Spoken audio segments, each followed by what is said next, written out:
Sebelum ceritanya dimulai, silahkan tulis di kolom komentar dari daerah mana saja teman-teman yang menonton cerita ini.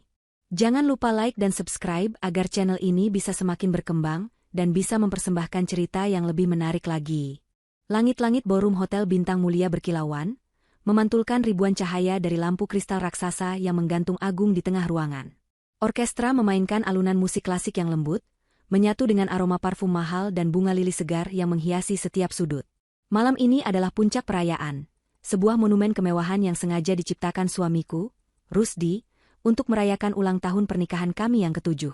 Aku, Vira, berdiri di sisinya, mengenakan gaun sutra berwarna zamrud yang menjuntai anggun hingga ke lantai. Gaun ini pilihan Rusdi.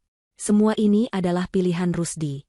Senyumku terasa kaku, sebuah polesan tipis di atas perasaan gelisah yang terus merayap di dalam dada. Selama 7 tahun, aku telah belajar membaca Rusdi lebih dari buku manapun. Aku hafal setiap intonasi suaranya, setiap kedutan di sudut matanya. Dan malam ini, di balik semua pujian manis yang ia bisikan saat para tamu menyalami kami, ada sesuatu yang kosong. Matanya menatapku, tetapi tidak benar-benar melihatku. Tangannya melingkari pinggangku, tetapi genggamannya terasa lebih seperti sebuah klaim kepemilikan daripada sebuah pelukan mesra. Ia sedang memainkan sebuah peran, dan aku adalah lawan mainnya yang tidak diberi naskah. Para tamu, yang sebagian besar adalah kolega bisnis dan teman-teman sosialita Rusdi, datang silih berganti. Mereka memuji kemegahan pesta, memuji kesuksesan Rusdi yang meroket, dan memberiku tatapan yang sama. Tatapan yang penuh dengan rasa kasihan yang terselubung. "Kau sangat beruntung, Vira," kata seorang istri pengusaha sambil mengagumi anting berlian di telingaku. "Punya suami sesukses dan setampan Rusdi. Hidupmu pasti sangat nyaman." Aku hanya tersenyum dan mengucapkan terima kasih. Mereka tidak tahu apa-apa. Mereka hanya melihat apa yang Rusdi ingin mereka lihat. Seorang istri pendiam yang menjadi pajangan cantik di lengannya, sebuah simbol keberhasilannya.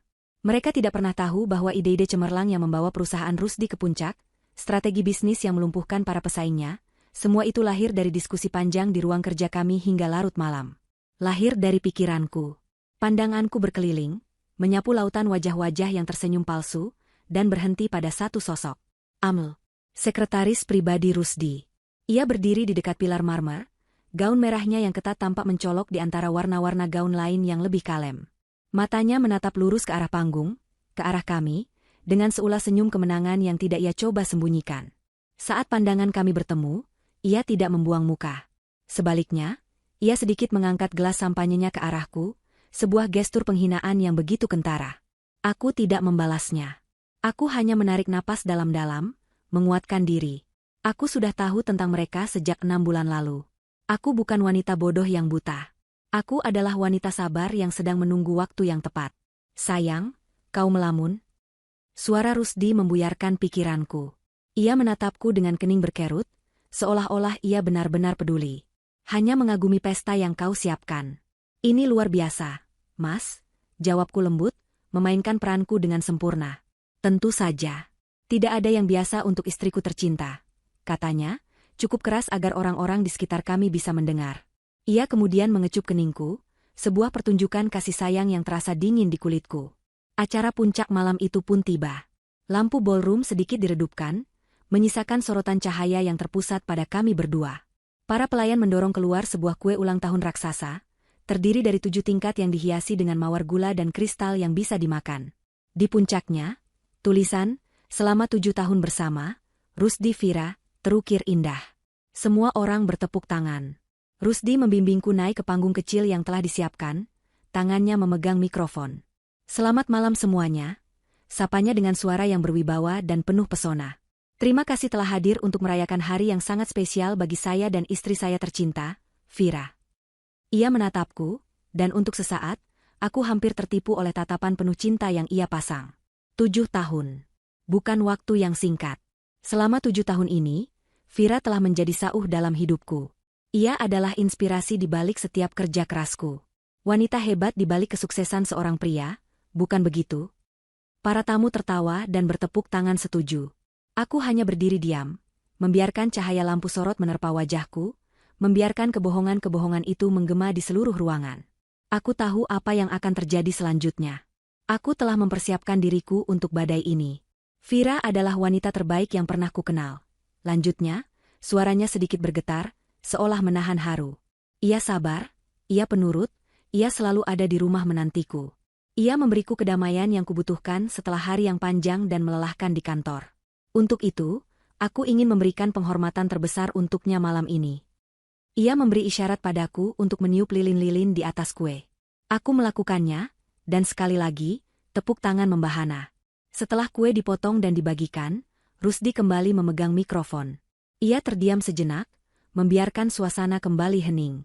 Wajahnya yang tadi tampak hangat dan penuh cinta perlahan berubah. Senyumnya menajam, tatapannya menjadi dingin dan menusuk. Perubahan itu begitu halus.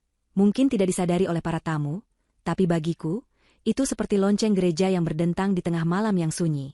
Tanda bahwa pertunjukan sesungguhnya akan segera dimulai. Ia menatap lurus ke arahku, mengabaikan ratusan pasang mata yang kini tertuju padanya.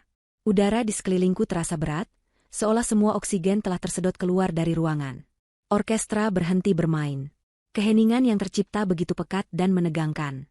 Rusdi mengangkat mikrofon lebih dekat ke bibirnya, senyum liciknya terpasang dengan sempurna.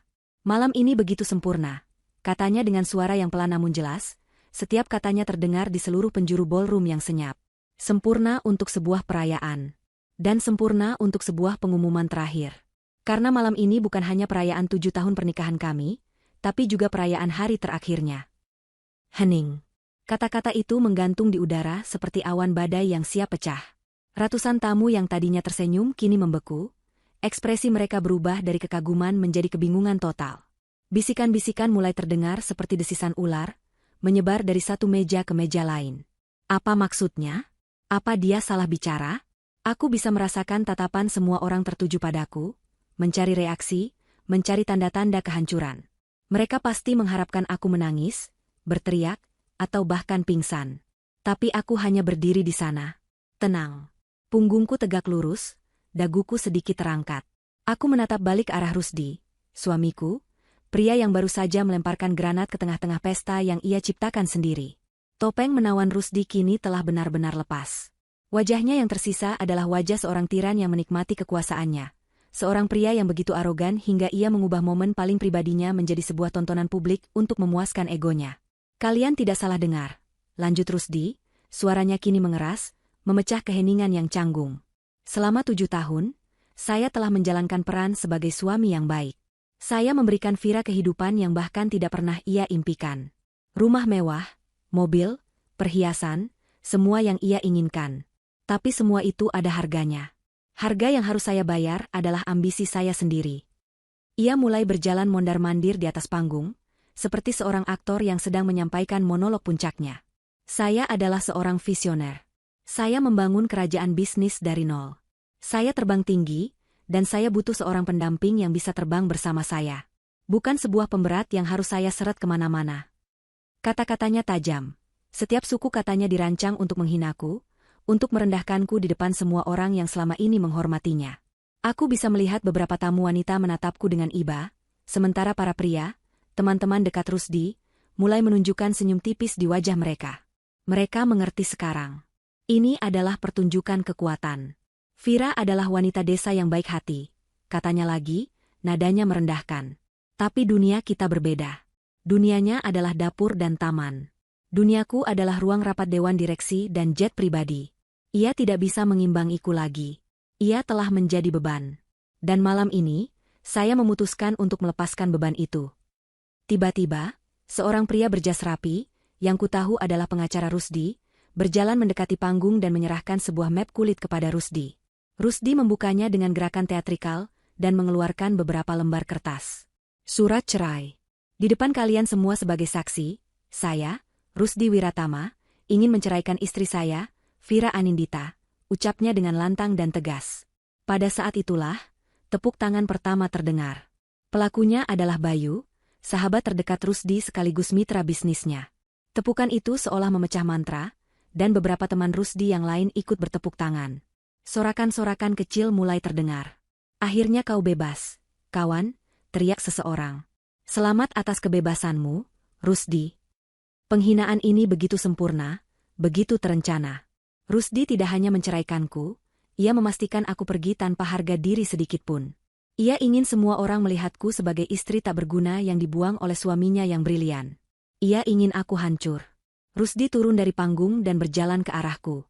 Ia meletakkan surat cerai itu di atas meja kecil di dekat kue pernikahan kami yang kini tampak seperti sebuah lelucon pahit. Tanda tangani, perintahnya dengan dingin. Aku menatap surat itu, lalu menatap wajahnya. Aku tidak menemukan sedikitpun keraguan atau penyesalan di sana. Hanya ada kepuasan yang kejam. Aku menarik napas perlahan, lalu melakukan sesuatu yang tidak pernah ia duga. Aku tersenyum.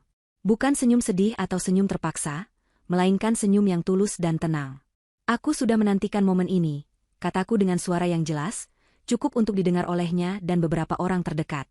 Ekspresi kemenangannya sedikit goyah. Ia pasti mengira aku akan memohon atau menangis. Reaksiku yang tenang ini di luar naskahnya. Tanpa ragu, aku mengambil pulpen emas yang tergeletak di samping surat itu. Tanganku tidak gemetar sedikitpun saat aku membubuhkan tanda tanganku di atas garis yang tersedia. Selesai. Rusdi tampak terkejut sesaat. Namun dengan cepat ia kembali menguasai diri. Egonya mengatakan bahwa aku hanya berpura-pura tegar. Baginya, pertunjukan belum selesai. Masih ada satu babak lagi yang harus ia mainkan untuk menunjukkan kemenangannya yang mutlak. Bagus, desisnya. Lalu ia kembali naik ke atas panggung, senyumnya kembali terkembang. Karena satu babak telah berakhir, maka inilah saatnya untuk memulai babak yang baru. Ia mengarahkan pandangannya ke sudut ruangan, tempat Amel berdiri. Amel, kemarilah, sayang. Semua mata kini beralih pada Amel. Dengan langkah yang dibuat-buat anggun, ia berjalan menuju panggung, gaun merahnya menyapu lantai. Ia tampak seperti aktris yang akhirnya mendapat peran utama. Ia naik ke panggung dan berdiri di samping Rusdi, memeluk lengannya dengan mesra, seolah mereka adalah pasangan yang sesungguhnya. Dan kemudian, di depan mataku, di depan ratusan tamu, di atas panggung yang sama di mana ia baru saja mencampakkanku, Rusdi berlutut dengan satu kaki di hadapan Amel. Ia mengeluarkan sebuah kotak beludru hitam dari saku jasnya, membukanya untuk menunjukkan sebuah cincin berlian yang jauh lebih besar dan lebih berkilau daripada cincin pernikahanku. Ruangan kembali senyap, semua orang menahan napas. Ini adalah puncak dari drama yang disajikan Rusdi. Amel, kata Rusdi dengan suara yang dibuat seromantis mungkin. Kau adalah wanita yang mengerti ambisiku. Kau adalah api yang menyemangati jiwaku. Di depan semua orang, aku ingin bertanya, maukah kau menikah denganku dan menjadi ratu di kerajaanku yang baru? Amel menutup mulutnya dengan tangan, air mata palsu mulai menggenang di pelupuk matanya. Ya, Rusdi, tentu saja aku mau, jawabnya dengan suara bergetar. Rusdi menyematkan cincin itu di jari Amel. Mereka berdiri dan berciuman dengan penuh gairah. Tepuk tangan kali ini jauh lebih meriah. Para tamu bersorak untuk pasangan baru itu. Mereka telah melupakan istri yang baru saja dicampakkan beberapa menit yang lalu. Aku telah menjadi hantu di pestaku sendiri. Aku hanya berdiri di sana, menonton tontonan yang menjijikan itu. Tidak ada rasa sakit di hatiku. Tidak ada kecemburuan. Yang ada hanyalah rasa dingin yang menusuk. Rasa dingin dari sebuah kepastian. Mereka pikir mereka telah menang. Mereka pikir mereka telah menghancurkanku dan kini sedang merayakan di atas reruntuhanku. Mereka tidak tahu. Pertunjukan yang sesungguhnya bahkan belum dimulai. Saat Rusdi dan Amel masih berpelukan di atas panggung, menikmati puja-puji dari para penonton mereka, aku dengan tenang berjalan kembali ke mejaku. Aku tidak melirik mereka. Aku tidak peduli pada mereka. Aku membuka tas tanganku yang tergeletak di kursi, sebuah tas elegan yang menyimpan takdir mereka. Dari dalamnya, aku mengeluarkan sebuah map dokumen tebal berwarna merah marun. Aku meletakkannya dengan perlahan di atas meja, tepat di sebelah surat cerai yang baru saja kutandatangani. Gerakanku yang tenang namun penuh tujuan itu menarik perhatian beberapa orang di dekatku. Suara tepuk tangan perlahan mereda saat aku berjalan kembali ke arah panggung. Aku berhenti beberapa meter di depannya, membiarkan mereka menyelesaikan ciuman mereka. Ketika mereka akhirnya melepaskan diri, mata Rusdi bertemu denganku. Ada apa lagi, Vira? Pesta ini sudah selesai untukmu, katanya dengan nada mengejek. Aku tersenyum lagi, senyum yang sama tenangnya. Pestamu memang sudah selesai, Rusdi, tapi pestaku baru saja akan dimulai. Aku menunjuk ke arah map merah di atas meja. Sebagai hadiah pernikahan untuk kalian, ada satu dokumen lagi yang harus ditandatangani oleh mempelai pria. Tawa Rusdi meledak. Sebuah suara serak dan angkuh yang memantul di dinding-dinding ballroom yang kembali senyap. Ia menatapku seolah aku adalah badut paling lucu yang pernah ia lihat. Amel, yang masih bergelayut manja di lengannya, Ikut tertawa kecil. Sebuah tawa yang dibuat-buat untuk menunjukkan bahwa ia berada di pihak pemenang. Hadiah? Ulang Rusdi, menyeka air mata geli di sudut matanya. Vira, kau selalu polos. Aku tidak butuh apapun darimu lagi. Semua yang kau miliki, itu pun asalnya dariku. Simpan saja hadiah kecilmu itu. Beberapa temannya ikut tertawa bersamanya. Mereka melihat ini sebagai upaya terakhir yang menyedihkan dari seorang wanita yang putus asa. Sebuah upaya untuk mendapatkan sedikit harta atau simpati. Mereka benar-benar tidak mengerti siapa yang sedang mereka hadapi. Selama 7 tahun, aku membiarkan mereka percaya bahwa aku adalah wanita yang lemah, penurut, dan tidak tahu apa-apa.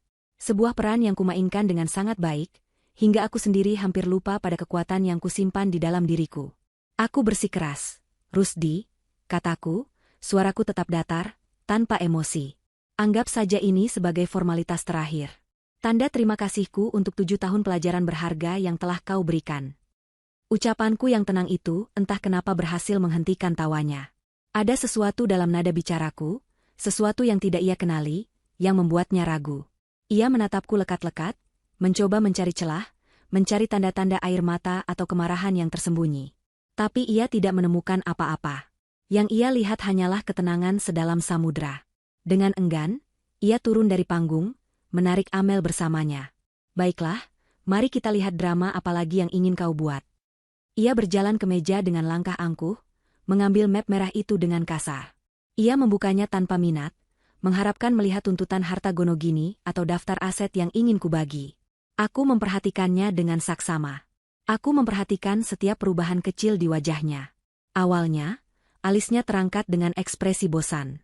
Lalu, saat matanya membaca baris pertama di halaman pertama, ekspresi itu membeku. Gerakan tangannya yang hendak membalik halaman terhenti. Warna perlahan mulai surut dari wajahnya yang tadinya memerah karena kemenangan. Bibirnya yang tadi menyunggingkan senyum mengejek, kini sedikit terbuka karena syok. Keheningan yang mencekam kembali menyelimuti ruangan. Para tamu yang tadi berbisik-bisik kini terdiam, merasakan perubahan drastis pada atmosfer. Mereka bisa melihat punggung Rusdi yang tiba-tiba menegang. Mereka bisa melihat wajah Amel yang tadinya berseri-seri kini berubah menjadi cemas saat melihat reaksi tunangannya. Apa ini? Bisik Rusdi, suaranya nyaris tak terdengar. Ia mengangkat kepalanya dan menatapku. Matanya yang tadi penuh arogansi kini dipenuhi kebingungan dan secercah ketakutan yang mulai merayap. Lelucon macam apa ini, Vira? Baca saja lebih lanjut, Rusdi, jawabku dengan tenang. Aku berjalan mendekat, berdiri di seberang meja darinya. Baca setiap katanya dengan teliti. Aku yakin kau cukup pintar untuk mengerti isinya. Tangannya sedikit gemetar saat ia kembali menatap kertas di tangannya. Amel mencoba mengintip dari balik bahunya. Ada apa, sayang? Apa yang dia tulis? Rusdi tidak menjawab. Matanya bergerak cepat dari satu baris ke baris berikutnya, lalu ke halaman selanjutnya. Wajahnya semakin pucat, seputih taplak meja di hadapannya. Keringat dingin mulai membasahi pelipisnya. Pengacaranya, yang sejak tadi berdiri tak jauh dari sana, merasakan ada yang tidak beres. Ia mendekat dengan langkah ragu. Pak Rusdi, ada masalah. Tanpa berkata apa-apa, Rusdi menyodorkan dokumen itu kepada pengacaranya. Sang pengacara menerimanya dengan kening berkerut. Sebagai seorang profesional yang terlatih, ia membaca dokumen itu dengan cepat dan efisien. Namun, semakin jauh ia membaca, semakin lebar matanya terbelalak. Rahangnya mengeras. Ia membalik halaman dengan cepat, lalu kembali ke halaman pertama, seolah tidak percaya dengan apa yang baru saja ia baca. Ia kemudian menatapku, bukan lagi dengan pandangan meremehkan, melainkan dengan tatapan penuh kengerian dan rasa hormat yang terpaksa. Dokumen di tangannya bukanlah surat tuntutan. Itu adalah sebuah akta notaris yang tak terbantahkan, didukung oleh perjanjian pranikah asli yang ditandatangani 7 tahun lalu, dan puluhan lampiran berisi bukti kepemilikan saham, aliran dana, dan laporan keuangan. Dokumen itu dengan jelas menyatakan satu fakta yang menghancurkan. Vira Anindita adalah pemilik sah dari 95% saham PT Rusdi Jaya Perkasa. Rusdi Wiratama, sang CEO yang diagung-agungkan, hanyalah pemegang 5% saham hibah dan seorang pegawai yang digaji, yang jabatannya bisa dicabut kapan saja oleh pemilik mayoritas. Ini tidak mungkin. Gumam sang pengacara, menatapku dengan ngeri. Perjanjian ini sah. Sangat kuat. Semua orang di sekitar meja bisa mendengar perkataan pengacara itu. Kata-katanya menyebar seperti api, dari telinga ke telinga, menciptakan gelombang kejut yang melumpuhkan seluruh ruangan. Pria yang mereka kenal sebagai raja bisnis, sang visioner, ternyata hanyalah seorang manajer. Wanita yang mereka anggap sebagai beban, sang istri desa yang penurut, ternyata adalah sang ratu yang sesungguhnya. Aku mengambil kembali pulpen emasku. Dengan gerakan yang sama tenangnya seperti saat aku menandatangani surat cerai, aku membuka halaman terakhir dari dokumen merah itu. Halaman yang berjudul, Surat Keputusan Pemilik Sah Tunggal. Di sana, sudah tertulis dengan rapi beberapa poin. Poin pertama, memberhentikan dengan tidak hormat Saudara Rusdi Wiratama dari jabatannya sebagai Chief Executive Officer PT Rusdi Jaya Perkasa, efektif detik ini juga. Poin kedua, mencabut semua fasilitas perusahaan yang melekat pada jabatan tersebut, termasuk mobil dinas, kartu kredit perusahaan, dan akses perbankan. Poin ketiga, membekukan 5% saham hibah milik Saudara Rusdi Wiratama, hingga proses audit internal selesai dilakukan. Poin terakhir, mengambil alih seluruh aset perusahaan, termasuk gedung kantor pusat, pabrik, dan properti lainnya, di bawah kendali penuh pemilik saham mayoritas. Hanya ada satu bagian yang kosong. Garis untuk tanda tanganku. Di hadapan Rusdi yang masih membatu, di hadapan Amel yang wajahnya kini pucat pasi, dan di hadapan pengacara mereka yang berkeringat dingin, aku menggoreskan tanda tanganku dengan mantap dan penuh keyakinan. Setiap lengkungan dalam namaku terasa seperti sebuah deklarasi kemerdekaan. Setiap goresan tinta terasa seperti sebuah palu hakim yang menjatuhkan vonis. Selesai. Aku meletakkan pulpen itu. Aku menatap mata Rusdi yang kini kosong. Tidak ada lagi arogansi di sana, hanya ada jurang keputusasaan yang dalam. Selamat untuk kalian berdua, kataku, kali ini dengan sedikit senyum sinis. Kau benar, Rusdi. Ini adalah awal dari babak yang baru. Kau bebas dari beban istrimu. Dan sekarang, kau juga bebas dari perusahaanmu, dari rumahmu, dan dari semua kekayaan yang kau pikir milikmu. Aku mendorong dokumen yang sudah kutandatangani itu ke arah pengacaranya. Tolong segera proses. Semua sudah berkekuatan hukum tetap. Aku kemudian berbalik, mengabaikan keheningan yang melumpuhkan di belakangku. Aku berjalan melewati para tamu yang menatapku dengan campuran rasa takut, kaget, dan kagum. Mereka menyingkir, memberiku jalan seolah aku adalah seorang ratu yang baru saja merebut kembali tahtanya. Aku berjalan menuju pintu keluar ballroom, punggungku tegak, langkahku mantap. Aku tidak perlu menoleh ke belakang. Aku tahu, badai yang sesungguhnya baru saja dimulai untuk mereka. Dunia Rusdi seakan berhenti berputar. Suara di sekelilingnya meredup menjadi dengungan tak berarti. Orkestra yang telah berhenti, gemerincing gelas, bisikan para tamu, semua itu lenyap. Satu-satunya yang nyata adalah map merah di atas meja dan tanda tangan Vira yang baru saja tergores di atasnya. Tanda tangan yang terasa lebih tajam dari pisau belati, yang baru saja merobek seluruh fondasi kehidupannya. Ia menatap kertas itu, lalu menatap Vira yang berjalan menjauh. Punggung wanita itu terlihat begitu kuat, begitu berbeda dari sosok ringkih yang selama ini ia kenal. Siapa wanita itu? Siapa monster berdarah dingin yang telah hidup bersamanya selama 7 tahun, tidur di ranjang yang sama, dan menyajikan kopi untuknya setiap pagi? Pikirannya kacau, mencoba memproses informasi yang mustahil. Pemilik 95% saham? Perjanjian pranikah? Bagaimana mungkin? Ia tidak pernah menandatangani perjanjian seperti itu. Lalu sekelumit ingatan muncul dari masa lalu yang kabur. 7 tahun lalu, seminggu sebelum pernikahan mereka. Saat itu ia masih seorang pemuda ambisius dengan mimpi setinggi langit tapi kantong yang kosong. Vira, gadis desa yang ia pacari, tiba-tiba memberitahunya bahwa ia mendapatkan warisan yang sangat besar dari kakeknya yang tidak pernah ia ceritakan. Vira mengatakan ingin menggunakan seluruh uang itu untuk mendanai mimpi Rusdi, untuk membangun perusahaan mereka. Rusdi, yang dibutakan oleh prospek kekayaan, langsung setuju. Vira menyodorkan setumpuk dokumen yang katanya adalah akta pendirian perusahaan. Aku tidak mengerti soal hukum, Mas. Pengacara keluargaku yang menyiapkan semuanya. Kau hanya perlu tanda tangan di sini, dan di sini, kata Vira saat itu dengan polosnya. Rusdi, yang terlalu bersemangat, menandatangani semua kertas itu tanpa membacanya dengan teliti. Salah satu dari kertas-kertas itu, yang terselip di antara puluhan lembar lainnya, pastilah perjanjian pranikah sialan itu. Perjanjian yang memberinya posisi sebagai CEO dan nama untuk perusahaan, tetapi memberikan kepemilikan mutlak kepada Vira. Ia telah dijebak. Dijebak dengan begitu cerdik, begitu sabar, selama 7 tahun.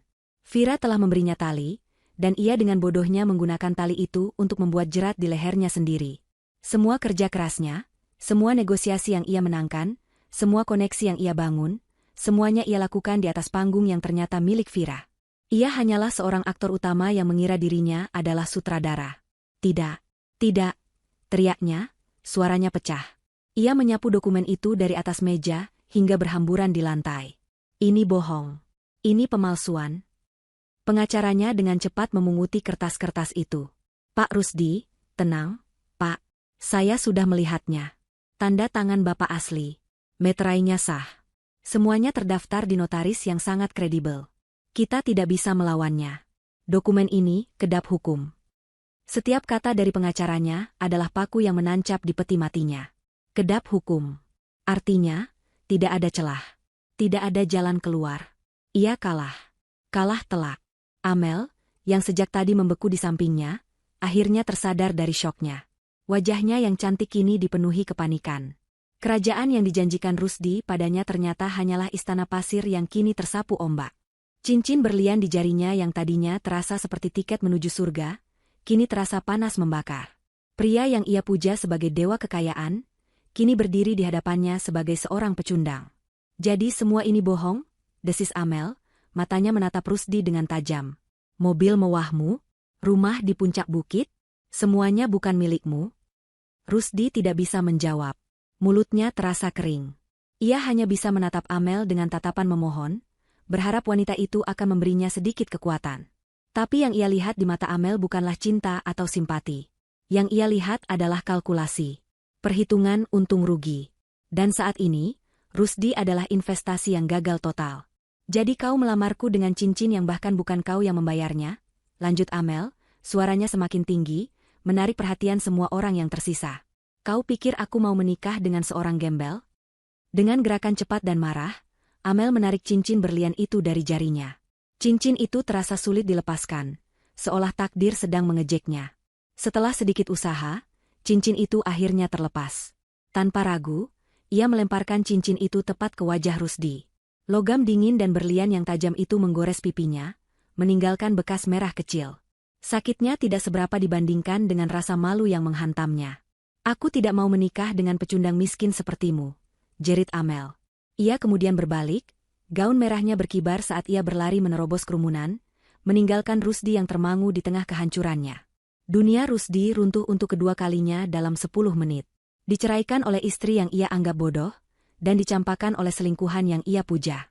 Semua itu terjadi di depan ratusan pasang mata yang kini menatapnya dengan campuran rasa kasihan dan cemoohan. Teman-temannya yang tadi bersorak untuknya kini perlahan mundur. Menjaga jarak, seolah penyakit kemiskinan Rusdi bisa menular. Mereka tidak lagi melihatnya sebagai pemimpin, melainkan sebagai sebuah bangkai yang siap ditinggalkan. Kekuatan di kakinya lenyap.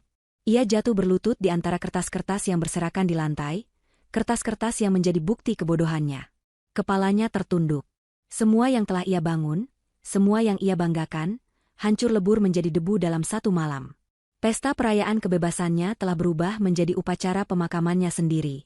Dan penggali kuburnya adalah wanita yang selama ini tidur di sampingnya. Wanita yang ia sebut sebagai beban.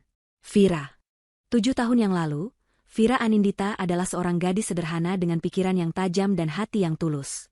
Ia dibesarkan di sebuah kota kecil oleh kakeknya, seorang pengusaha kayu terpandang yang mengajarkan semua ilmunya bukan kepada anak-anak lelakinya yang pemboros, melainkan kepada cucu perempuan satu-satunya yang ia lihat memiliki percikan kejeniusan.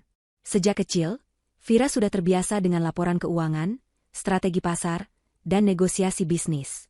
Kakeknya sering berkata, "Vira, otakmu adalah aset terbesarmu. Jangan biarkan siapapun, terutama pria, membuatmu merasa sebaliknya." Ketika kakeknya meninggal dunia, ia meninggalkan seluruh kerajaan bisnisnya kepada Vira dalam sebuah surat wasiat yang dirahasiakan.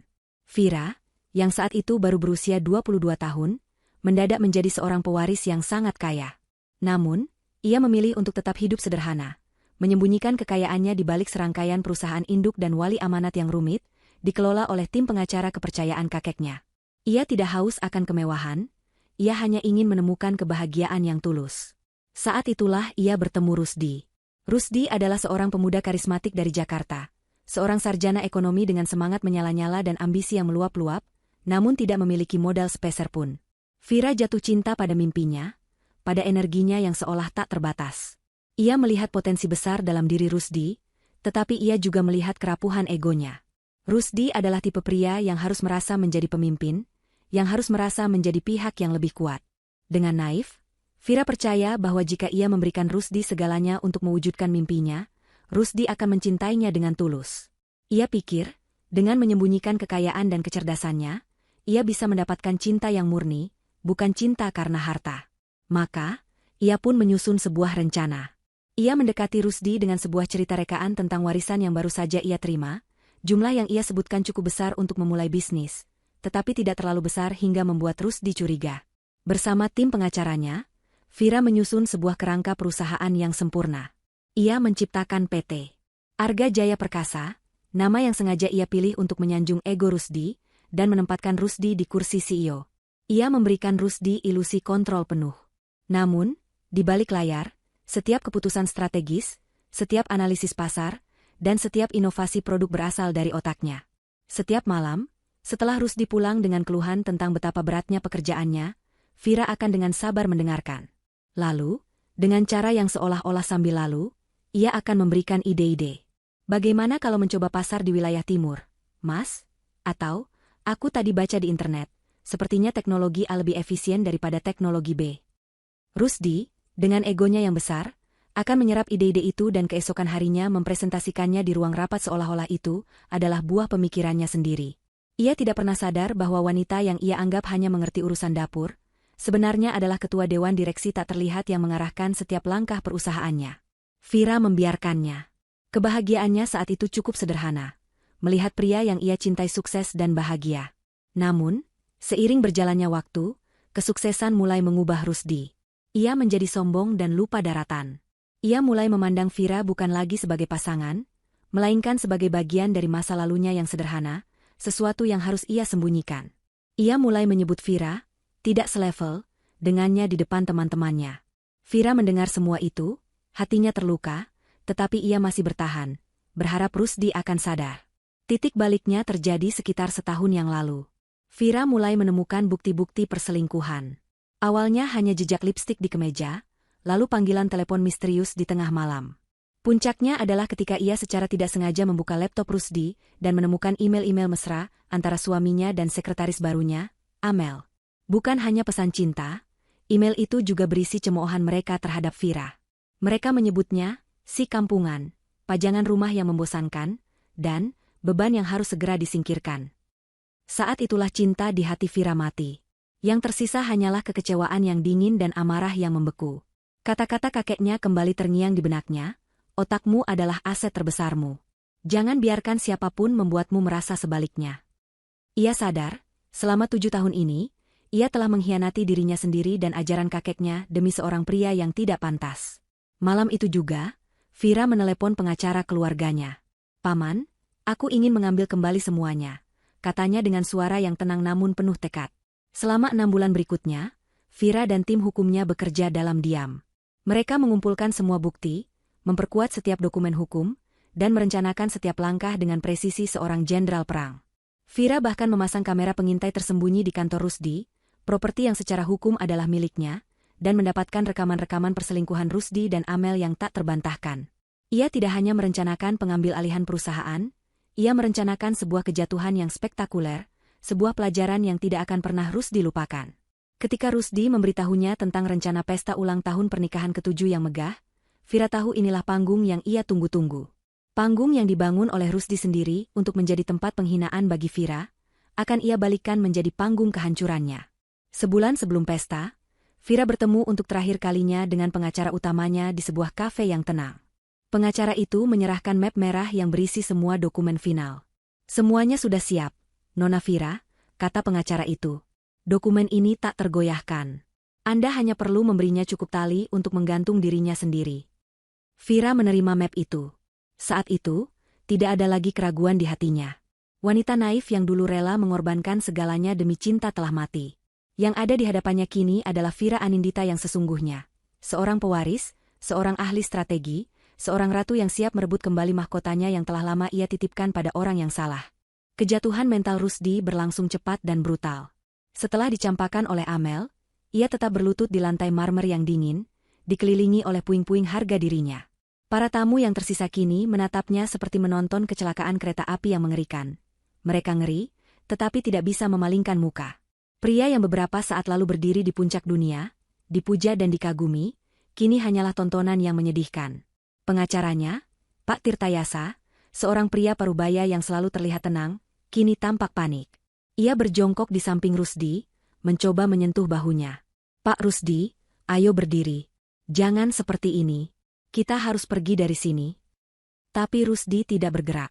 Ia hanya menatap kosong ke arah pintu keluar, tempat Vira menghilang beberapa menit yang lalu. Pikirannya masih belum bisa menerima kenyataan.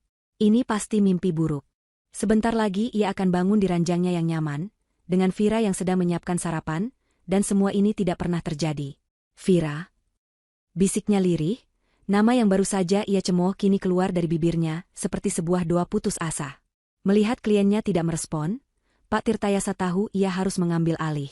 Ia memberi isyarat kepada 2 orang petugas keamanan hotel yang sejak tadi berdiri di sudut ruangan, menunggu instruksi. Bersama-sama, mereka mengangkat tubuh Rusdi yang lemas. Rusdi tidak melawan. Ia seperti boneka kain yang kehilangan semua talinya.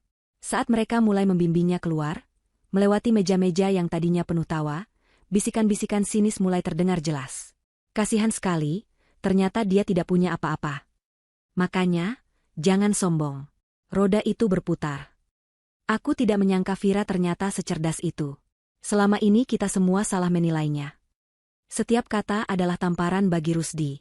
Ia bisa merasakan tatapan mereka menusuk punggungnya.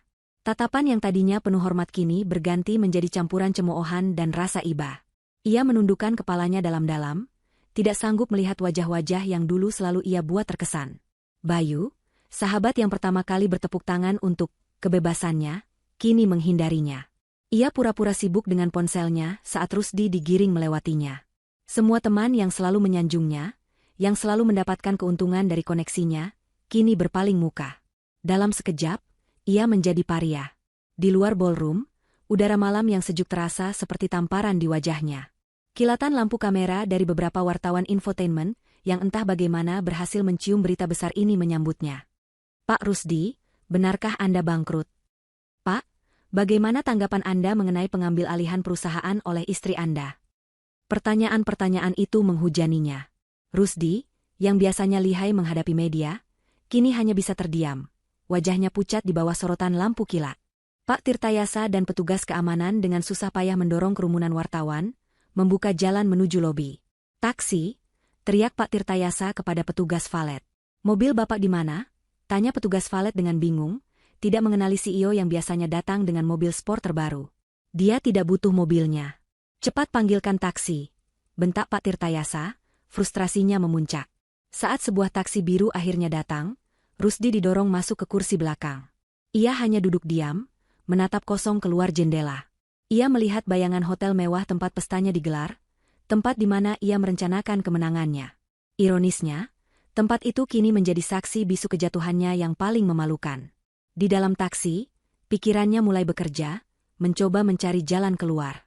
"Tirta," katanya dengan suara serak. "Kita bisa tuntut dia, kan? Pemalsuan? Penipuan?" Pak Tirtayasa menghela napas panjang. "Rusdi, saya sudah katakan. Dokumen itu sempurna. Setiap detailnya legal dan mengikat. Perjanjian pranikah itu adalah bom waktu yang ia tanam sejak awal. Kita tidak punya dasar hukum untuk melawannya. Jika kita membawanya ke pengadilan, kita hanya akan mempermalukan diri sendiri lebih jauh. Dia punya semua buktinya." "Lalu aku harus bagaimana?" tanya Rusdi, nada putus asa terdengar jelas. Semuanya hilang. Rumah, mobil, rekening bank. Semua aset yang terikat dengan nama perusahaan. "Ya, semuanya hilang," konfirmasi Pak Tirtayasa dengan berat hati. "Kartu kredit perusahaan Anda kemungkinan besar sudah diblokir saat ini juga. Rekening gaji Anda juga terikat pada perusahaan. Saya sarankan, untuk sementara waktu, Anda mencari tempat tinggal lain. Anda tidak akan bisa masuk rumah Anda lagi malam ini." Kenyataan itu menghantam Rusdi seperti palu godam. Ia tidak punya rumah. Ia tidak punya uang. Ia bahkan tidak tahu di mana ia akan tidur malam ini. Pria yang tadi pagi bangun di atas spray sutra Mesir di sebuah mansion mewah, kini menjadi seorang tunawisma dalam sekejap mata. Taksi terus melaju membelah malam Jakarta. Rusdi melihat gedung-gedung pencakar langit yang menjulang, gedung-gedung yang dulu ia pandang sebagai bagian dari kerajaannya. Salah satunya adalah gedung kantor pusat PT Rusdi Jaya Perkasa. Atau lebih tepatnya, PT Vira Jaya Perkasa. Lampu di ruangannya di lantai paling atas. Lantai yang menjadi simbol kekuasaannya, kini tampak begitu jauh, seperti bintang di galaksi lain. Ia telah jatuh. Jatuh dari puncak langit yang paling tinggi, langsung ke dasar bumi yang paling keras. Dan ia melakukannya dengan tangannya sendiri. Ia telah meremehkan wanita yang seharusnya paling ia hargai. Ia telah menyebutnya beban. Padahal, wanita itulah yang selama ini menjadi sayap yang membuatnya terbang tinggi. Dan kini, sayap itu telah direnggut, membuatnya jatuh bebas tanpa parasut. Vira tidak langsung meninggalkan hotel.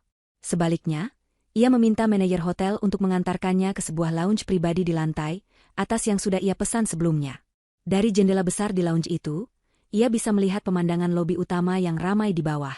Ia berdiri di sana, segelas air mineral di tangannya yang tidak gemetar sedikitpun, dan menonton babak akhir dari drama yang ia ciptakan. Ia melihat saat Rusdi, suaminya, atau lebih tepatnya, mantan suaminya, digiring keluar dari ballroom seperti seorang pesakitan.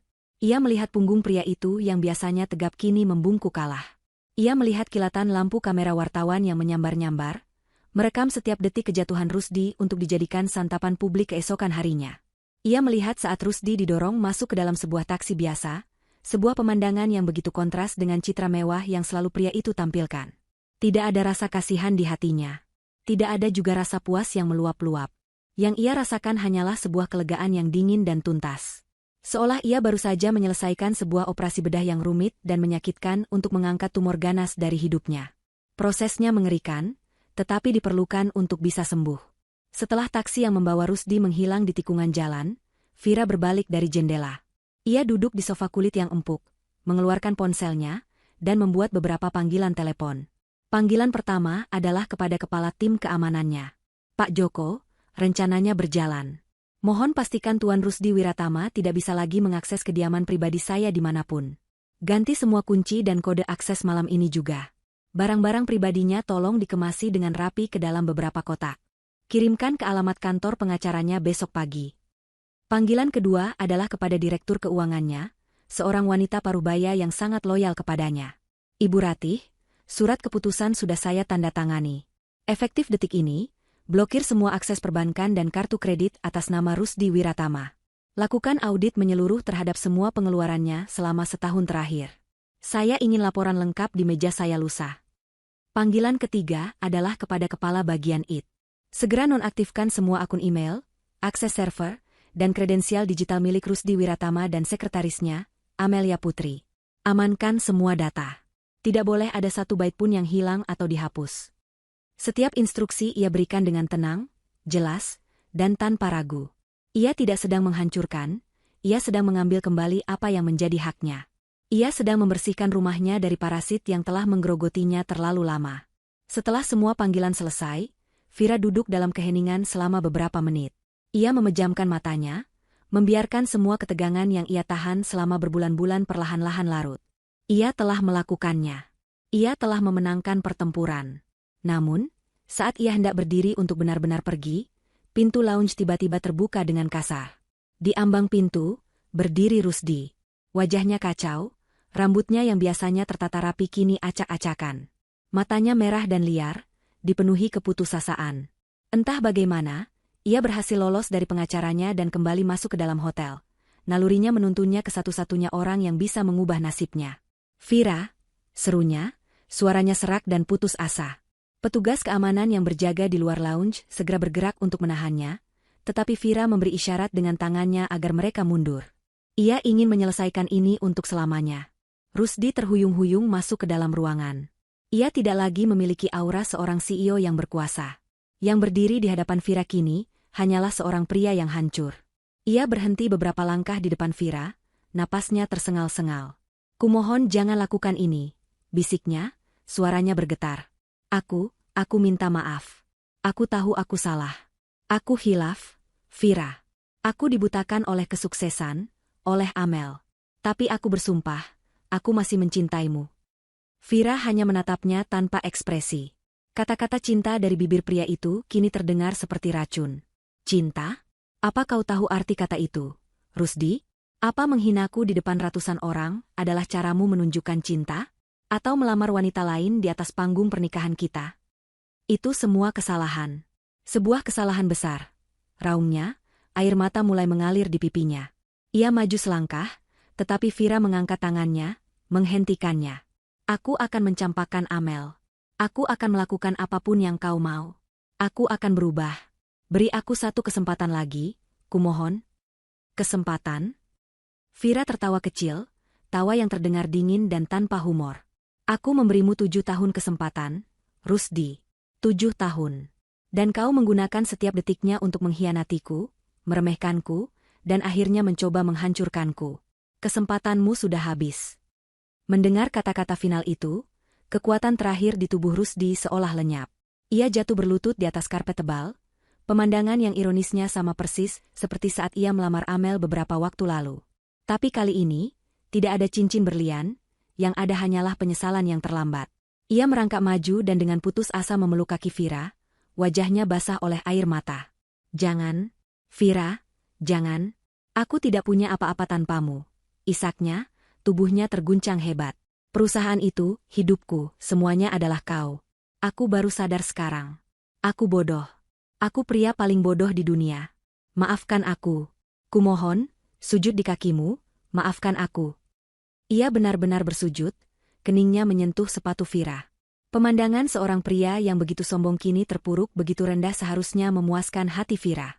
Tetapi yang ia rasakan hanyalah kehampaan. Pria yang ia cintai dulu telah lama mati, dan yang tersisa di hadapannya hanyalah cangkang kosong yang menyedihkan. Dengan tenang, Vira menarik kakinya dari pelukan Rusdi. Gerakannya tidak kasar, tetapi tegas dan final. Ia menatap ke bawah, ke arah puncak kepala pria yang sedang menangis terseduh-seduh di kakinya. Berdirilah, Rusdi, katanya dengan suara dingin. Kau mempermalukan dirimu sendiri. Tapi Rusdi tidak bergeming, ia terus menangis dan memohon. Vira menghela napas. Ia sudah selesai dengan drama ini. Ia berjalan ke arah pintu, melewati Rusdi seolah pria itu tidak ada di sana. Ia membuka pintu dan berbicara kepada petugas keamanan yang menunggu di luar. Tolong panggilkan taksi untuk saya, katanya dengan tenang.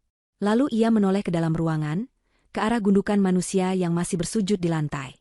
Dan tolong antar orang asing ini keluar dari hotel. Dia mengganggu ketenangan saya. Kata orang asing. Itu adalah belati terakhir yang menusuk tepat di jantung Rusdi. Ia mendongak, matanya yang bengkak menatap Vira dengan ngeri. Di mata wanita itu, ia bukan lagi suami, bukan lagi mantan suami, bahkan bukan lagi musuh. Ia bukan siapa-siapa. Ia telah dihapus sepenuhnya dari kehidupan Vira. Dan kesadaran itu jauh lebih menyakitkan daripada kehilangan semua hartanya. Sujudnya, air matanya, penyesalannya, semua itu datang terlambat. Semua itu tak lagi berarti apa-apa. Setelah Rusdi diseret keluar untuk kedua kalinya, kali ini dalam kondisi yang jauh lebih menyedihkan, Vira tidak langsung pergi. Ia memutuskan untuk kembali ke ballroom. Sebuah keputusan impulsif yang didasari oleh keinginan untuk menutup babak ini dengan tangannya sendiri, di tempat yang sama di mana semuanya dimulai. Saat ia melangkah kembali masuk, suasana di dalam ballroom terasa aneh dan canggung. Sebagian besar tamu sudah pulang, tidak ingin terlibat lebih jauh dalam drama keluarga yang eksplosif itu. Yang tersisa hanyalah mereka yang memiliki kepentingan bisnis langsung dengan perusahaan, beberapa sosialita yang haus gosip, dan teman-teman Rusdi yang kini tampak seperti anak ayam kehilangan induk. Mereka berkumpul dalam kelompok-kelompok kecil, berbisik-bisik dengan wajah tegang. Musik orkestra sudah lama berhenti, para pelayan hanya berdiri diam menunggu instruksi. Pesta yang tadinya begitu megah kini terasa seperti sebuah kapal karam. Kehadiran Vira seketika menyedot semua perhatian. Semua bisikan berhenti. Semua mata tertuju padanya. Wanita yang beberapa jam lalu mereka pandang dengan rasa kasihan, kini mereka tatap dengan campuran rasa takut dan segan. Vira berjalan melewati mereka dengan langkah mantap, gaun zamrudnya masih terlihat sempurna, kontras dengan kekacauan yang baru saja terjadi. Ia berjalan lurus menuju panggung kecil, tempat di mana penghinaannya dimulai. Dengan tenang, ia mengambil mikrofon yang tergeletak di atas podium. Ia menarik napas dalam-dalam, menatap wajah-wajah yang tersisa di hadapannya. Selamat malam sekali lagi, sapanya, Suaranya yang jernih menggema di seluruh ruangan melalui pengeras suara. Saya tahu malam ini penuh dengan kejutan. Saya mohon maaf jika ada di antara Anda yang merasa tidak nyaman. Ia berhenti sejenak, membiarkan kata-katanya meresap. Seperti yang mungkin sudah Anda dengar, telah terjadi perubahan fundamental dalam kepemimpinan PT Rusdi Jaya Perkasa. Efektif malam ini, nama perusahaan akan berganti menjadi PT Vira Jaya Perkasa, dan saya, Vira Anindita, akan mengambil alih posisi sebagai CEO. Pernyataannya yang lugas dan tanpa basa-basi itu membuat beberapa orang tersentak. Tidak ada lagi keraguan. Ini bukanlah lelucon atau drama sesaat. Ini adalah kudeta korporat yang dieksekusi dengan sempurna. Saya tahu banyak dari Anda di sini adalah mitra bisnis kami. Lanjutnya, matanya menyorot tajam ke arah beberapa pengusaha yang tampak paling gelisah. Saya ingin meyakinkan Anda semua bahwa perusahaan akan terus berjalan, bahkan akan berjalan lebih baik dari sebelumnya. Visi dan misi perusahaan tidak berubah, yaitu menjadi yang terdepan di industri ini. Yang berubah hanyalah pemimpinnya, dari seorang manajer menjadi seorang pemilik sejati. Sindiran halusnya terasa menusuk. Ia kemudian mengalihkan pandangannya kepada sekelompok pria yang ia kenali sebagai teman-teman terdekat Rusdi, termasuk Bayu yang tadi begitu bersemangat bertepuk tangan. Wajah mereka kini pucat pasi. Namun, kata Vira, suaranya sedikit mendingin. Arah baru perusahaan ini juga menuntut adanya evaluasi ulang terhadap semua kemitraan yang ada.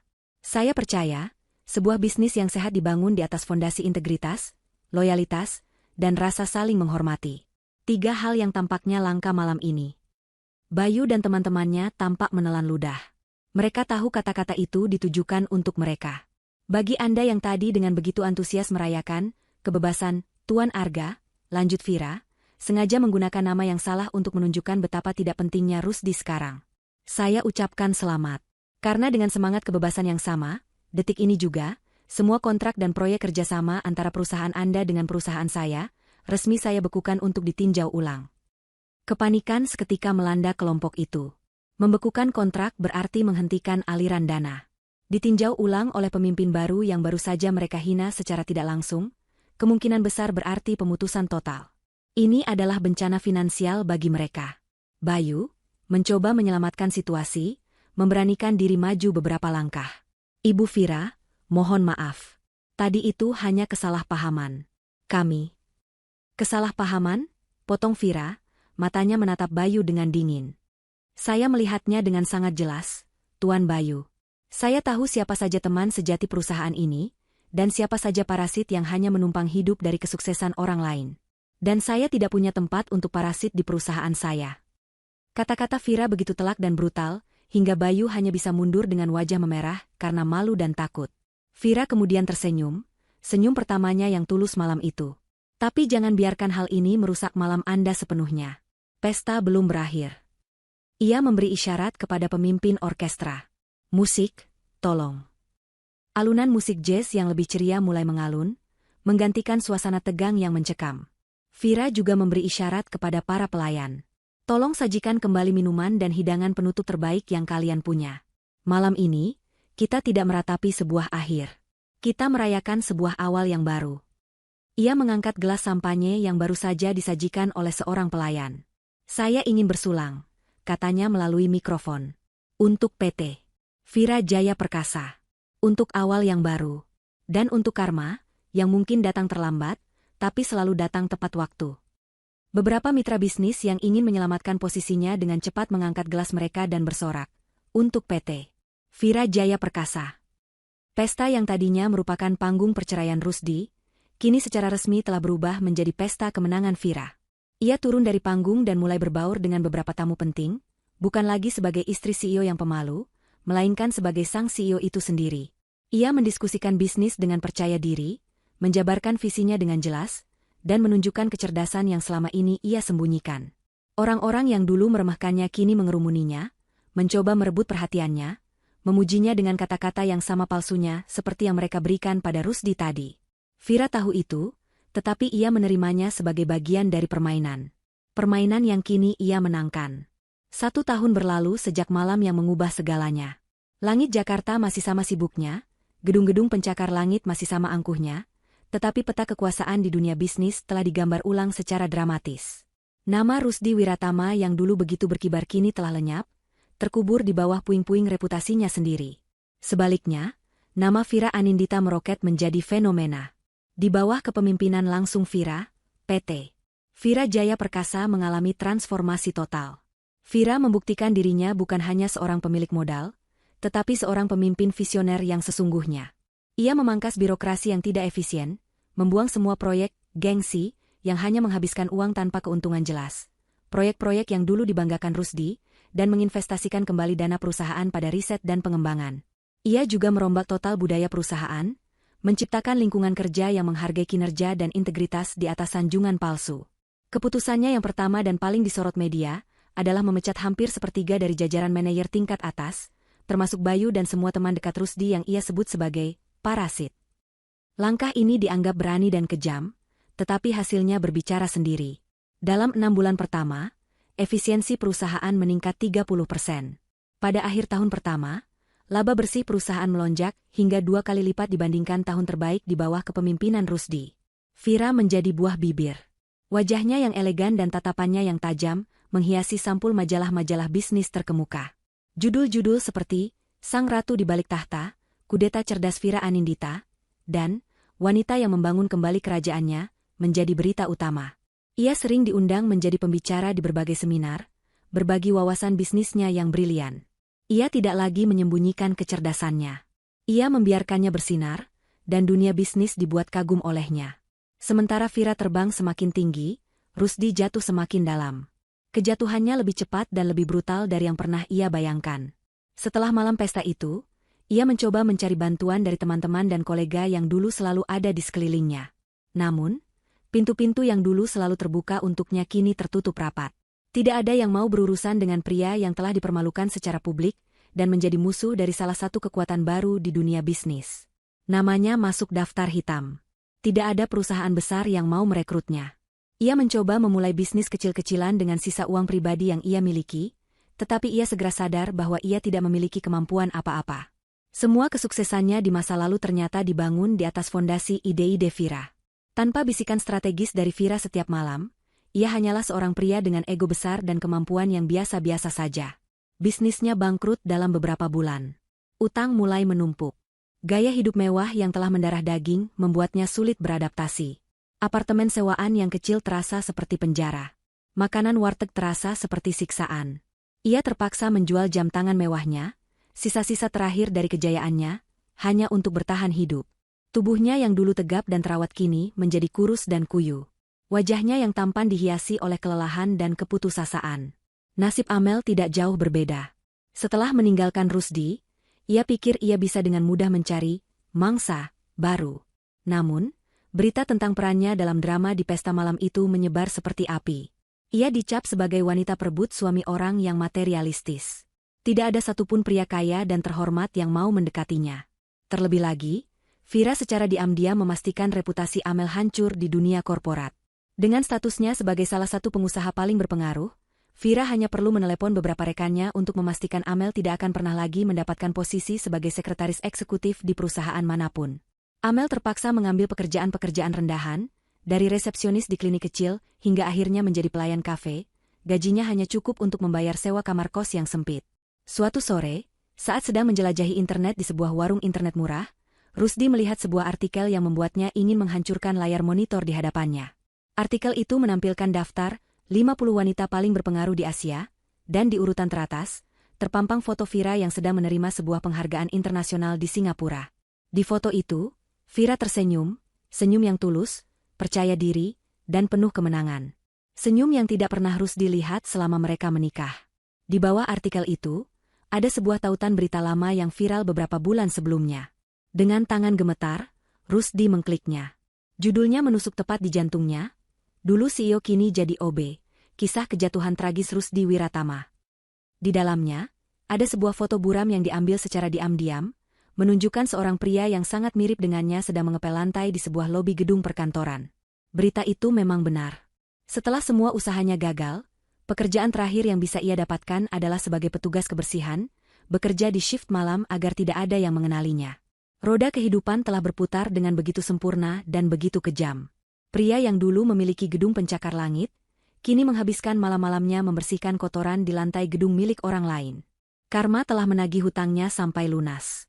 Setahun setelah pesta itu, Vira memutuskan untuk makan siang di sebuah kafe kecil yang sederhana di sudut kota yang jarang ia kunjungi. Kafe itu adalah tempat kencan pertamanya dengan Rusdi, jauh sebelum ada kemewahan dan kebohongan. Ia datang bukan untuk mencari kenangan, tetapi untuk menutupnya. Untuk membuktikan pada dirinya sendiri, bahwa tempat itu tidak lagi memiliki kekuatan apapun atas dirinya.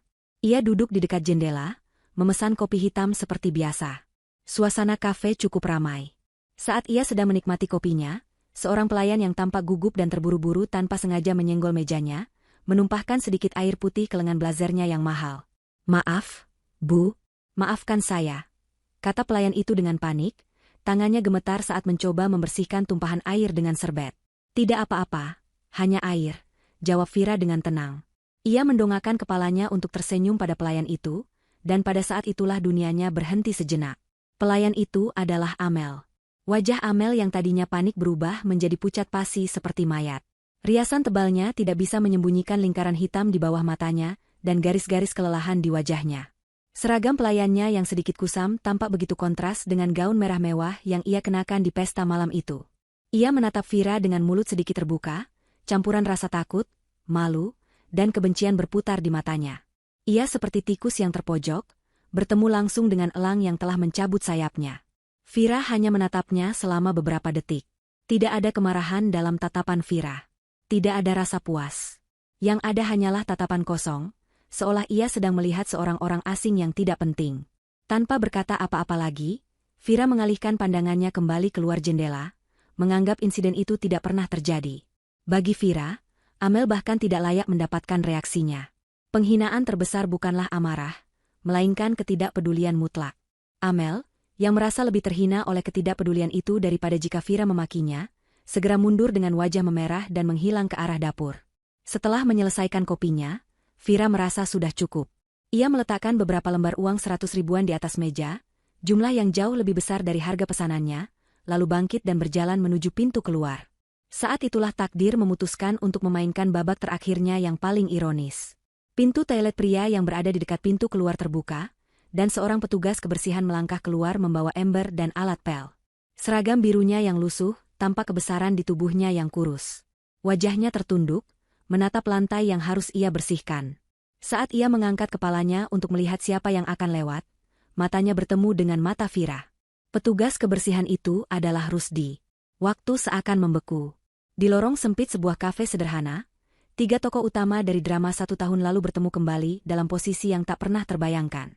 Sang ratu, sang pelayan, dan sang petugas kebersihan. Wajah Rusdi menunjukkan serangkaian emosi yang menyakitkan dalam sepersekian detik. Syok, rasa malu yang membakar, penyesalan yang mendalam, keputusasaan total. Ia ingin lari, ingin bersembunyi, ingin bumi menelannya hidup-hidup. Tetapi ia hanya bisa berdiri terpaku, memegang alat pelnya seperti seorang prajurit yang kalah memegang pedang patahnya. Vira menatapnya. Ia melihat pria yang pernah ia cintai sepenuh hati. Ia melihat pria yang telah mengkhianatinya dengan kejam. Dan kini, ia melihat seorang pria hancur yang membayar harga atas kesombongannya. Sekali lagi, tidak ada amarah. Tidak ada simpati. Hanya ada kehampaan. Ia seperti sedang melihat sebuah foto lama dari kehidupan orang lain. Tanpa mengubah ekspresinya, Vira melangkah melewatinya. Bahunya bahkan tidak menyentuh bahu Rusdi. Ia mendorong pintu kaca kafe dan melangkah keluar, di mana udara segar dan mobil mewahnya yang dikemudikan seorang sopir telah menunggu. Di dalam mobil, Vira menatap pantulan dirinya di jendela yang gelap. Ia melihat seorang wanita yang kuat, mandiri, dan utuh. Untuk pertama kalinya dalam bertahun-tahun, ia tersenyum. Senyum yang benar-benar tulus, yang datang dari lubuk hatinya yang paling dalam. Ia bukan hanya bebas dari pernikahan yang buruk. Ia bebas untuk menjadi dirinya sendiri, bebas untuk menggunakan semua potensi yang ia miliki. Kamera menjauh, menunjukkan mobil mewah Vira yang melaju dengan anggun di jalanan kota, meninggalkan kafe kecil itu di belakang. Sementara di dalam, Rusdi hanya bisa menatap nanar lantai kotor yang harus ia bersihkan, lantai yang menjadi saksi bisu pertemuannya yang terakhir dengan dunia yang pernah menjadi miliknya. Karma telah terbayar lunas, bukan dengan balas dendam yang berapi-api, tetapi dengan ketidakpedulian yang dingin dan kesuksesan yang tak terbantahkan. 5 tahun telah berlalu sejak pertemuan terakhir yang canggung di kafe sederhana itu.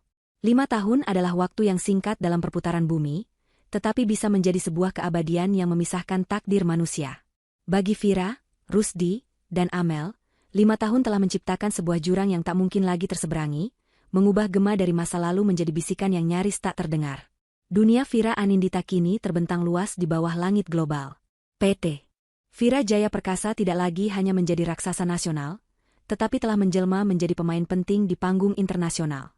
2 tahun lalu, Vira mengejutkan dunia bisnis dengan mengakuisisi sebuah perusahaan teknologi ternama di Jerman, sebuah langkah yang dianggap mustahil oleh para analis. Ia tidak hanya membeli perusahaan itu, ia merevitalisasinya dengan inovasi-inovasi yang ia kembangkan bersama timnya, berfokus pada teknologi hijau dan energi berkelanjutan. Ia bukan lagi sekadar pengusaha yang mencari laba, ia adalah seorang visioner yang membentuk masa depan. Namun, kesuksesan terbesarnya, kebahagiaan terdalamnya, tidak ia temukan di ruang rapat dewan direksi atau di lantai bursa saham. Ia menemukannya di kota kecil tempat ia dibesarkan.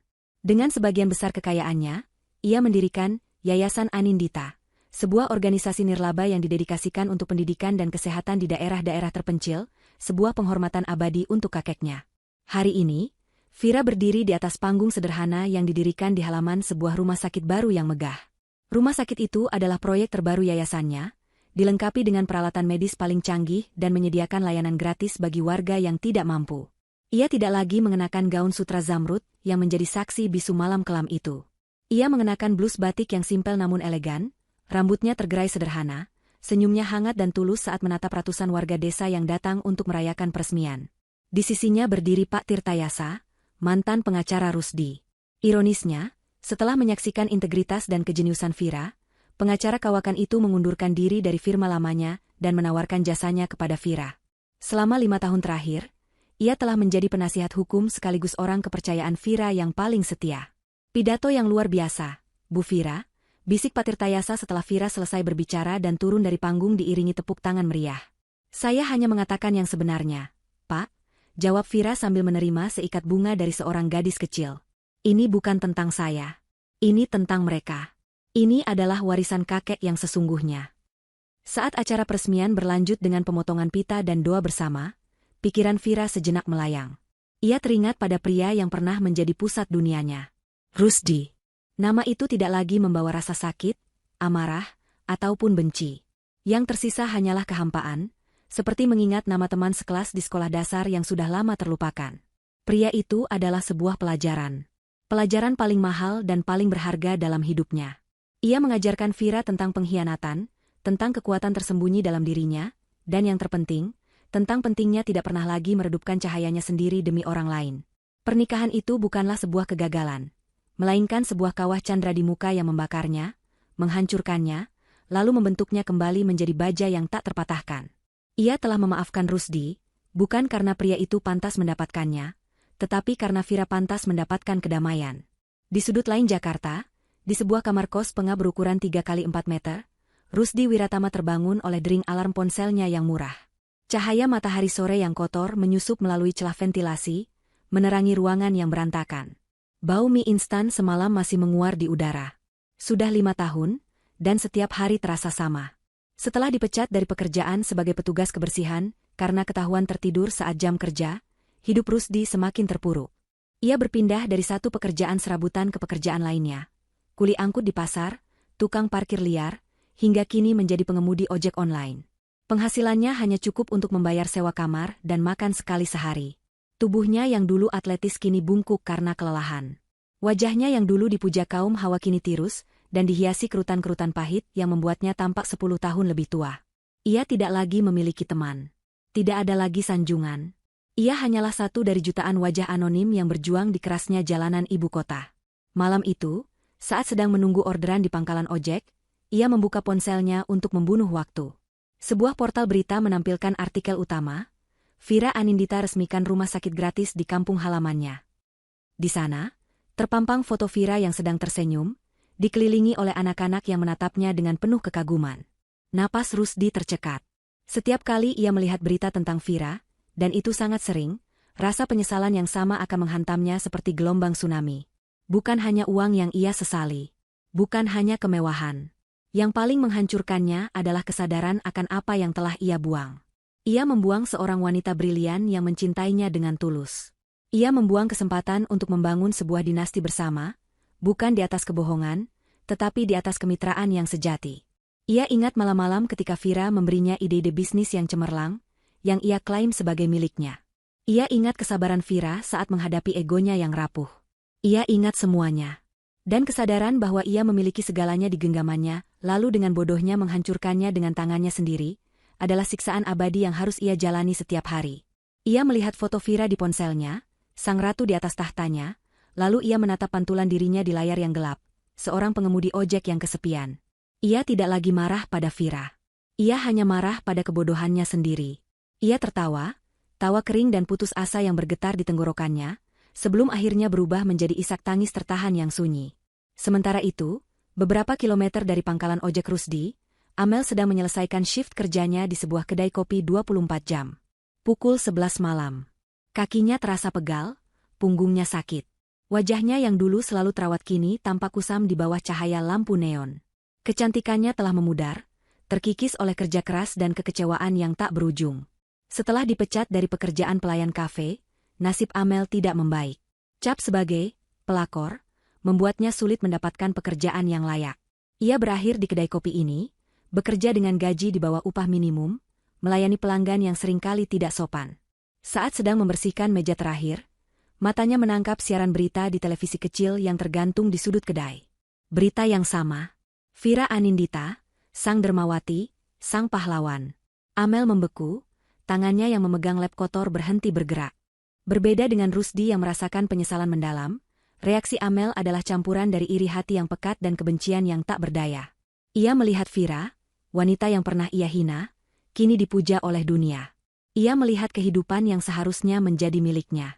Di dalam benaknya, ia tidak bersalah. Yang salah adalah Rusdi, pria penipu yang menjanjikannya sebuah kerajaan padahal ia sendiri hanyalah seorang pesuruh. Yang salah adalah Vira, wanita licik yang berpura-pura lemah padahal ia adalah seekor serigala berbulu domba. Semua orang salah, kecuali dirinya. Ia membuang lap itu ke dalam ember dengan kasar. Ia menatap pantulan dirinya di jendela kedai yang gelap. Wanita lelah dengan seragam bernoda kopi. Inikah akhir dari mimpinya? Mengejar jalan pintas menuju kemewahan, hanya membawanya ke jalan buntu yang paling menyedihkan. Ia tidak menangis seperti Rusdi. Ia hanya merasakan kemarahan dingin yang membakar hatinya, kemarahan yang tidak punya tujuan, yang hanya akan terus menggerogoti jiwanya hingga tak ada yang tersisa. Malam itu, Vira kembali ke rumah peristirahatan milik kakeknya yang telah ia renovasi menjadi tempatnya melepas lelah dari hiruk-pikuk dunia korporat.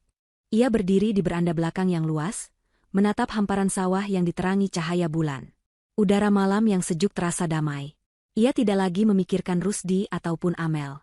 Mereka telah menjadi begitu kecil, begitu tidak relevan dalam kehidupannya yang besar dan penuh makna. Kemenangan sejatinya bukanlah saat ia mengambil alih perusahaan, atau saat ia melihat mereka jatuh. Kemenangan sejatinya adalah saat ini. Saat ia bisa berdiri sendiri di bawah langit berbintang, merasakan kedamaian yang utuh di dalam hatinya, mengetahui bahwa ia telah menjadi wanita yang selalu diinginkan oleh kakeknya. Wanita yang kekuatannya tidak diukur dari pria di sisinya, tetapi dari warisan kebaikan yang ia tinggalkan untuk dunia. Mahkotanya telah ia rebut kembali, dan kini, mahkota itu bersinar lebih terang dari sebelumnya, bukan lagi di atas kepalanya, tetapi di dalam jiwanya.